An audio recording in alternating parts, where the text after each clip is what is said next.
Hey guys, Zach Greenwald from Strength Ratio, and thanks for making it to the last part of our training series for weightlifters, which is our peaking phase. Now, if you've just started this series and you have no idea what our sustainable training series or motto is all about, we recommend going before this video of accumulation to the intro video describes the purpose of this series and why we're doing it. And then maybe start with accumulation and work down to the video you're now watching. So pause for a second and go back and watch these videos first. But if you've been following along, you know that we're talking about peaking. The important thing to understand about peaking before we get into the basic and specific considerations for weightlifters is that we peak so as to overload and then have super compensation from those gains, so to speak. Without sufficient overload, there really isn't a purpose in backing off or peaking. So if everything's gone according to plan, more or less, then we've created a sufficient overload before the meet.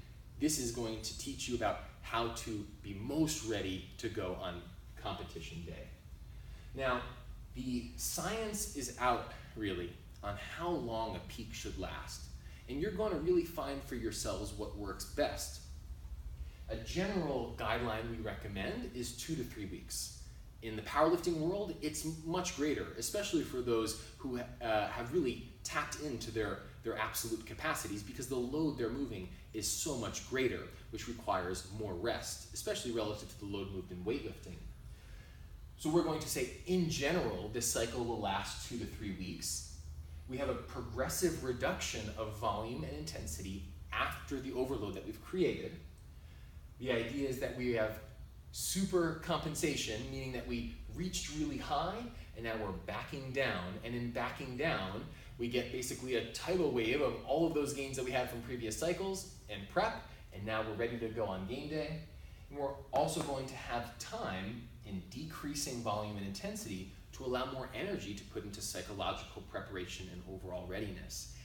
If you're in the middle of this strength block, you don't really have much energy for anything else, that both physical and psychological. So we want to make sure that your mind is also ready for the meet as well. I'm going to speak briefly about how we like to decrease volume and intensity, generally speaking.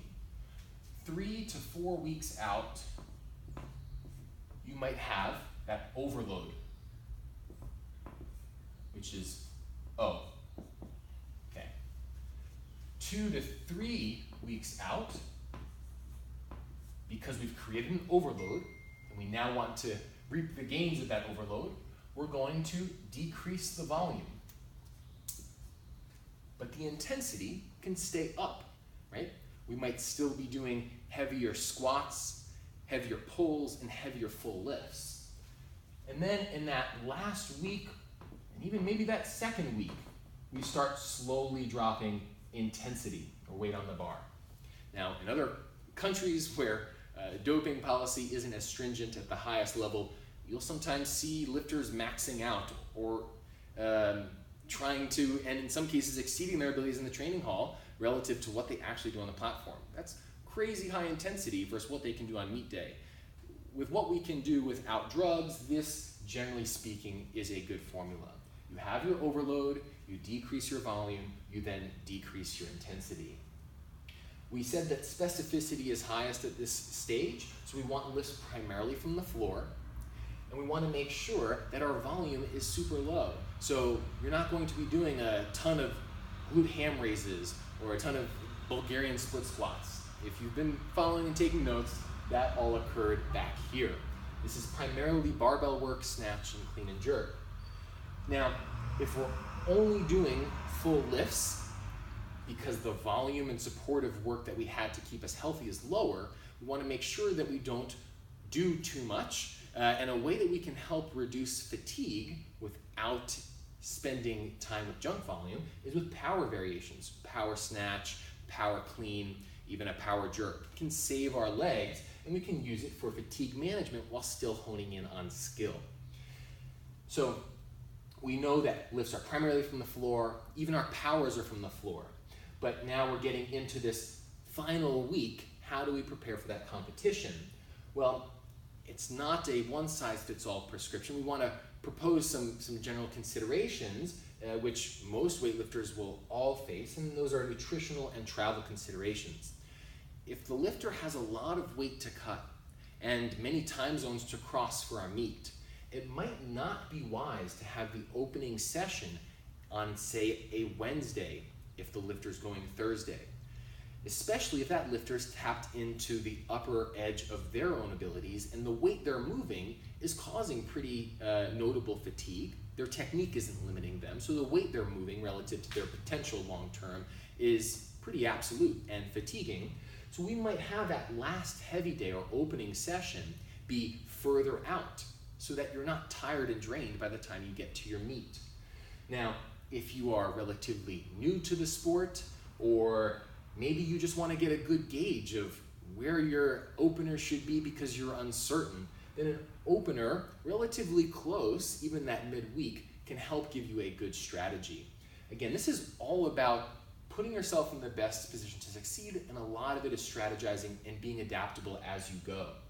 So while there isn't a certain period of time that we can guarantee you best peaking results and a very specific date to perform your last heavy day or your openers, we're trying to provide the general recommendations. Now, as for those psychological factors in prep that we spoke about, you can take advantage of that, especially on these heavy day and openers. You might want to, as it's very common, to wear your singlet and put yourself mentally and even with visual preparation before, during, and throughout this week in one of a competition mindset. What will it look like to weigh in and then go through your warm-ups, rehearse your 3 snatches, and rehearse your 3 clean and jerks? You walk through the whole thing in your full gear. That's very beneficial to your psychology and to your mental preparation as much as it is to your physical preparation. So if all of this hasn't gone perfectly, and likely it hasn't, just remember though that it's super important to have, and probably more important than any training program, to have a supportive group of people behind you before a competition, to be in a good headspace overall, to know that you're not going to end your training here and be done forever. You're going to have a time of reflection after this meet. Not a lot of lifters take the time to compete, reflect, add in what they've learned and what mistakes were made so that they can then set themselves up for more success in the future. But just know that you want to be around a supportive environment, be in the best headspace as possible, and just have fun. Remember, this is for 99% of the weightlifters in America, maybe 99.99. This is your hobby. This is what you enjoy doing. So we want it to be as low stress as possible. We want to have fun, and we want to have the energy to just ride this cycle many more times. The peaking block does take, especially with nutritional and travel considerations, a lot of energy. So we may want to have meets that we perform throughout the year where we just train through them, so to speak, that can be put in here, here, and maybe even somewhere here and here, where you train through. You're not looking to super compensate from an overload, you're just looking for platform experience. Because without platform experience, this peak will do you no good, no matter how good your heavy day goes, no matter how good your opener goes. You need competition experience over time. You need to be patient. Thanks guys for watching our sustainable training series for weightlifters, and you'll hear more from us soon.